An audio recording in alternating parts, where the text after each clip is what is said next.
The following story has been brought to you by StoriesToInspire.org. I read on Shabbos a book. It's called The Tattooist of Auschwitz. Anybody saw it? It's about a Jewish fellow who came from Slovakia. His name was Eisenberg. He came from Slovakia. And he was transported to Auschwitz in 1942. He lost most of his family. Most of his family was killed. And he would have died in Auschwitz like most people. 1.5 million people were gassed there. How many survivors were there? 7,000 out of 1.5 million or more. 7,000 out of 1.5. He would have died, especially in 1942. No way he could have survived so many years. It was impossible. You could count on your hand people who survived for longer than a while. What saved him? There was a fellow who took a liking to him, and he knew many languages, and he was a charming fellow, he was a good-looking fellow, and he employed him as his partner in sewing in the tattoos. What the SS or the Yamach Shemam did was, when the transports would come, so those they sent to the gas chambers, most of them they sent off right away to the gas chambers. Those who remained in the labor camps and died usually a few weeks or a few months or a few days or a few hours later, either from a bullet or from hard work or from disease or from exhaustion or from hunger, starvation, dehydration, whatever the factors were, or they killed themselves, or they were killed or murdered or beaten. So they were always tattooed. They had a number. I'm sure many of you have known or know people with their numbers on their arm. So there was Jewish prisoners who would do that. They would sit, and after the selection, those who were destined to live, by Dr. Mengele Yamach Shemai, they would send them through the tattooists, and they would sew in the tattoo. It was painful. It was fast. But as one prisoner put it, that's the least of my problems here in Auschwitz, the pain of the tattoo. Because of that, he was already treated a little differently.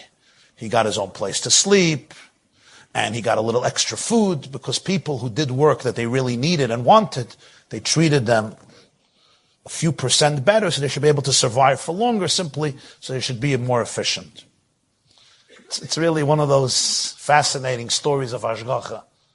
A woman, Auschwitz had a very big women's section, which was as horrific, in some ways more horrific, but it's not for now. And he would tattoo the men, he would tattoo the women. So there was one of the women who came by, was a young woman. She came from Bratislava. Bratislava used to be called Pressburg, the city of the Chassam Sofer, Austro-Hungarian Empire. Then it became Bratislava. She came from Bratislava, and he tattooed her. And he looked at her, and he felt some strong emotion. And she looked at him, and they just bonded. And he seized every opportunity to go seek her out in block 29 in the women's section to give her extra food. And he got her a better job, and he saved her life, and then she saved his life. And they both survived Auschwitz for 3 years, till 1945. But he thought she was dead. She thought he was dead. A few months after the war, they met. And they got married. And they moved to Australia. They changed their name to Sokolov, and they moved to Australia, and that's where they lived. He passed away. She passed away, I think, in 2003. I think he passed away 2006. And 3 years in Auschwitz, they maintained this secretive relationship in which you could be killed, where he saved her life, she saved his life. Whenever he can, he got her extra bread, and then he managed to get her chocolate. Because he says he learned from his house that girls like chocolate. And when he was taken to be killed, she had a friend who was being used by an SS commander for horrible things, and she got her to ask him for a favor to save her boyfriend, and he was saved. They mamish saved each other over 3 years. They meet after the war, and they get married.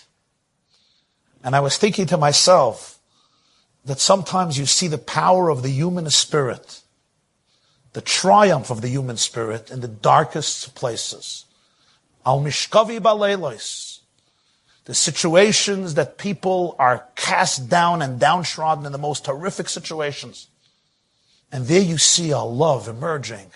And the love shines with a light that is infinite because it can't be explained by circumstances. Because if circumstances would have controlled these people, they should have been dead skeletons walking. And they were dead skeletons walking, but their souls were not dead. Enjoyed this story? Come again. Bring a friend. StoriesToInspire.org